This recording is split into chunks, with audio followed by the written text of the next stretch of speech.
Je vais vous expliquer quelque chose d'extraordinaire. En hébreu, le mot noir se dit kushi. Alors bien sûr, vous ne connaissez pas l'hébreu, mais faites-moi confiance. Le mot kushi s'écrit en hébreu kaf vav shin yud. Kaf vav, vous savez qu'en hébreu, chaque lettre a une valeur numérique. Ce qui nous permet de pouvoir faire des correspondances entre des mots différents s'ils ont la même valeur numérique. C'est un des génies de l'hébreu, de pouvoir expliquer le sens d'un mot par rapport à un autre mot qui a la même valeur numérique.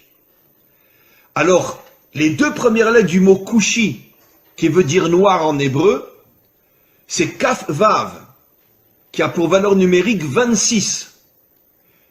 26 est la valeur numérique du nom de Dieu. Le nom de Dieu tel qu'il ne se prononce pas, parce qu'on attend la délivrance pour le prononcer véritablement, c'est un Yud, un Vav, un Yud, un He, un Vav et un He. Et ce nom de Dieu qui figure dans toute la Torah en hébreu a pour valeur numérique 26. Après vous avez Ku, donc Kaf Vav, le nom de Dieu, le véritable nom de Dieu, le véritable nom de Dieu dans le mot, donc qui fait allusion aux Africains, aux Noirs. Et après vous avez Shin Yud, qui veut dire Yesh. Ça veut dire que Kushi signifie Yesh Hashem, il y a Dieu. Ça veut dire que dans l'Africain se trouve Dieu. C'est absolument incroyable.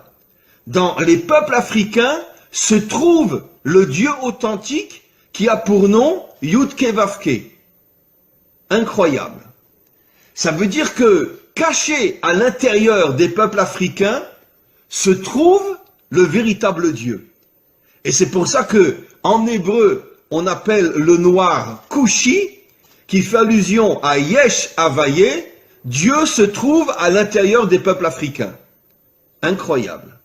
Mais vous devez au fur et à mesure prendre conscience que vous devez vous réveiller. Vous devez dévoiler la dimension royale qu'il y a en vous. Vous devez vous débarrasser de vos habits d'humiliation, d'esclavage, etc. Et prendre conscience que le masque qu'on a voulu vous coller, c'est justement pour vous empêcher de devenir ce que vous devez être. Et vous allez devenir ce que vous devez être. Mais pour ça, encore une fois, il faut vous renforcer sur le plan spirituel, sur le plan moral, et petit à petit sur le plan des actions aussi. Il est grand temps, et je sais que ça se fera un jour, où les peuples africains se révolteront contre toute la dictature blanche qui exploite toutes les richesses des Africains. Et encore une fois, j'oserais presque dire, et je le dis avec la plus grande sincérité, soyez fiers d'être noirs. Soyez fiers d'avoir la couleur que vous avez. Parce que cette couleur qui est inscrite sur votre peau témoigne du fait que vous avez été choisi par le maître du monde pour dévoiler sa royauté dans le monde, comme je l'ai expliqué, puisque le noir est la couleur de la royauté d'Hachem.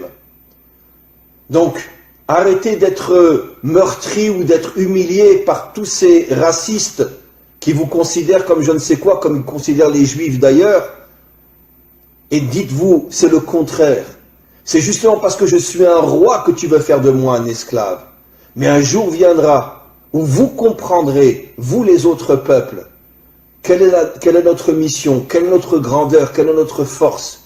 Et un jour viendra, on réussira tous ensemble, avec l'aide du Maître du monde, à dévoiler sa royauté sur terre. Be'ezrat Hashem, c'est-à-dire en hébreu, avec l'aide du Maître du monde. Les plus grandes guerres, les plus grands massacres, dans toute l'histoire humaine, c'est le monde occidental. Pas le monde occidental uniquement moderne, bien que le monde occidental moderne, entre la Première Guerre mondiale et la Deuxième Guerre mondiale, sont morts 70 millions de personnes. En 40 ans, 70 millions. Pas en 40 ans de guerre, mais il y a eu la Première Guerre mondiale qui a duré 4 ans, la Deuxième Guerre mondiale qui a duré 4-5 ans. Entre les deux, il y a eu à peu près 20 ans, donc en 30 ans, 70 millions de morts. En deux guerres qui à elles deux, ont duré 8-9 ans. 70 millions de morts, sans compter tout ce qui s'est passé avant. Les croisades, l'Inquisition, la guerre de 100 ans, etc. Donc ce sont vraiment des gens qui vivent, comme on l'a vu précisément dans la paracha de la semaine dernière. Yitzhak, quand il bénit Esav, il lui dit, tu vivras, Becharbecha Tirye, tu vivras avec ton épée à la main. L'Occident, c'est un peuple guerrier. D'ailleurs, j'expliquerai ce soir dans un autre cours qui sera aussi sur mon site, qu'en vérité, c'est la raison pour laquelle le monde occidental a adopté la religion chrétienne qui ne parle que d'amour et de bonté pour se créer une vitrine et cacher son véritable caractère. Parce que justement, le monde occidental est tellement violent, il est tellement assassin et meurtrier, qu'ils ont eu besoin de se créer une religion qui va nous faire croire tout le contraire de ce qu'ils sont véritablement sur le terrain. Bien sûr, je ne parle pas de tel ou tel citoyen, je parle des dirigeants et je parle malheureusement des peuples qui sont exploités et qui sont soumis et qui sont obligés de suivre leurs dirigeants. Mais quoi qu'il en soit, le monde occidental s'est attaqué comme jamais personne au peuple noir, parce qu'il semblerait que dans le subconscient ou même dans le conscient des dirigeants occidentaux, ils savaient que le peuple noir avait une mission qui allait mettre fin à toutes les dictatures et à tout le mal qu'il y a dans le monde, à toute cette corruption qu'il y a dans le monde, et c'est la raison pour laquelle ils ont tout fait pour les transformer en esclaves. Comme l'expliquent nos maîtres, quand tu veux savoir quelle est la mission d'un homme, regarde le mal qu'on lui fait. Si un homme est transformé en esclave, ça veut dire qu'il a une nature de roi. Et pourquoi on le transforme en esclave? Pour l'éloigner au maximum de sa mission d'être un roi, ou de dévoiler la royauté d'Hachem.